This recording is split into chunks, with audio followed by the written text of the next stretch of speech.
I'm joined now by Democratic Senator Patrick Leahy of Vermont. He's the senior-most member of the Senate Judiciary Committee, which will oversee the next FBI director's nomination. Senator, thank you very much for joining me. I'm happy to be here, and I sympathize with Ms. Welker on the allergies. Yeah, you're getting it down in Washington. It hasn't quite moved up here to New York quite yet. But I want to get your reaction. The president, as I'm sure you know, suggested last week that he might have tapes of the conversation he had with former FBI Director James Comey. What is your reaction to that? Well, if he has tapes, let's hear what he said. Because if his conversation was with Mr. Comey that I want you loyal to me, not to the rule of law, well, then that's a very serious question. Do you plan on asking for a subpoena for those tapes? Well, if there are these tapes, I think they should be turned over. If not, we do have the what they did during the Nixon years. We subpoena them. How are you trying to get confirmation that those tapes exist, if they do exist?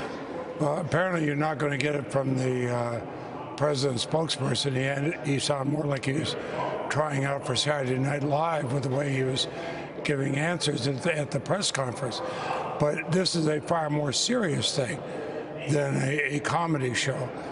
This is extremely serious.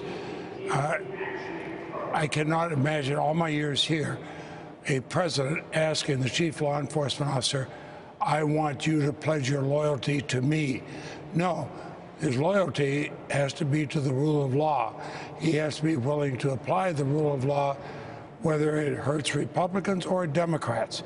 And I cannot think of a thing really that has shocked me more coming out of the White House from either Republican or Democratic administrations. Senator, there's a lot of talk about a special prosecutor and Democrats potentially saying no to any FBI director, any pick for FBI director, until a special prosecutor is appointed. Is that something that you would sign on to? Well, I think it makes a lot of sense because a special prosecutor doesn't answer to the president, doesn't answer to the Congress, it answers to the American people. And the special prosecutor, he or she, can find out what happened, how involved was Russia, and what collusion there might have been by our own government. I don't know how an FBI director nominee could come before the Senate and say, yes, I'll be independent, knowing that the last FBI director said that was told, you're either loyal to me or you're loyal to the rule of law. If you're going to be loyal to the rule of law and not to me, you're fired. And so I think we do, whoever is nominated, we do them a favor by having a special prosecutor so they can say, I will be willing to cooperate with the special prosecutor. They will make the decision whether there's been collusion with the Russians or whether the Russians are trying to hamper our democracy. And if there is either collusion or if the Russians are trying to hamper our democracy, it's one of the greatest threats this country has faced in my lifetime. And we need not to have a Twitter feed. We need to have a real answer as to what happened. Senator, do you think that Democratic senators can find 3 Republican senators to agree with you guys on that, say, yes, there needs to be a special prosecutor, or we will not confirm an FBI director? I think Republican senators and Democratic senators should set aside politics and say, what's best for the country? What's best for the country is to make sure another country like Russia is not interfering with us, and to make sure that nobody within our government is cooperating with Russia and their interference of us. That goes way beyond partisan politics. That we ought to step back and say, we took an oath to uphold the Constitution. Let's do it. And if we do that, Republicans and Democrats will join together and say, let's have a special prosecutor.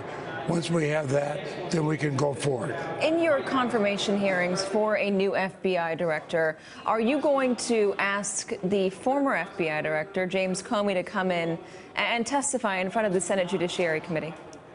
I think it'd be helpful if he did. Why? That decision will be made by Senator Grassley and Senator Feinstein. Why would it be helpful? just to find exactly what was said. I think if I know that Director Comey will tell the truth if he's asked. Finally, the last question I have for you. There's a lot of talk about, there's growing talk at least, about impeachment within your party. You have Congresswoman Maxine Waters, you have Congressman Al Green, Congresswoman Tulsi Gabbard, all talking about impeachment for this president. You're the elder statesman of your party, one of them. What do you say to them about that? Well, impeachment, of course, has to start in the House, and the House has been almost slavish in going along with whatever Mr. Trump has wanted, whether he's cutting back health care for women, cutting back environmental protections or anything else. They've gone lockstep and said yes. They're not going to move for impeachment. What I want, though, is to get the American people tell us accurately, not through any kind of a partisan look, tell us exactly what did Russia do, when did they do it, and then who knew what they were doing, and did anybody in our government cooperate with them, and are they cooperating with them today? Let's get those questions answered in a non-political, non-partisan way, and then we can decide where we go next. How do you feel about members of your party, though, talking about impeachment? Every member of the House and Senate, Republican and Democrat, have a right to say whatever they want. I can only speak for myself. I speak from experience as Dean of the Senate, having seen so many of these issues come through. And frankly, I have not seen anything as worried me as much as having Russia involved, or as General Clapper, the former director of national intelligence, said this weekend, possibly having our own government cooperate. If you have a president who says we can't trust our courts, Congress is going to start doing exactly what I say. We should start imposing limits on the press. And oh, by the way, let's have a religious ban. If that becomes the norm, and if that is accepted, God save America, because we're not going to be the country that we have been in the past and that we should be in the future. And as a senator, as a parent, as a grandparent, that worries me more than anything ever has. Senator, I know impeachment proceedings start in the House, but have you considered it? I am focused entirely on getting what the facts are. You know, I was a prosecutor for 8 years. People say, oh, you're going to charge this person, you're going to charge that person. Give me the facts. Let me look at the facts. I asked that though because you're not telling your fellow Democratic colleagues to step off the gas there. I've learned you can't really tell other people what to do, and I'm not going. But what I want, give me the facts. Let us know exactly what the facts are, and I guarantee you, I'm not going to be shy about speaking out. Senator Patrick Leahy, thank you very much for your time, sir. Thank you. Hey there, I'm Chris Hayes from MSNBC. Thanks for watching MSNBC on YouTube. If you want to keep up to date with the videos we're putting out, you can click subscribe just below me, or click over on this list to see lots of other great videos.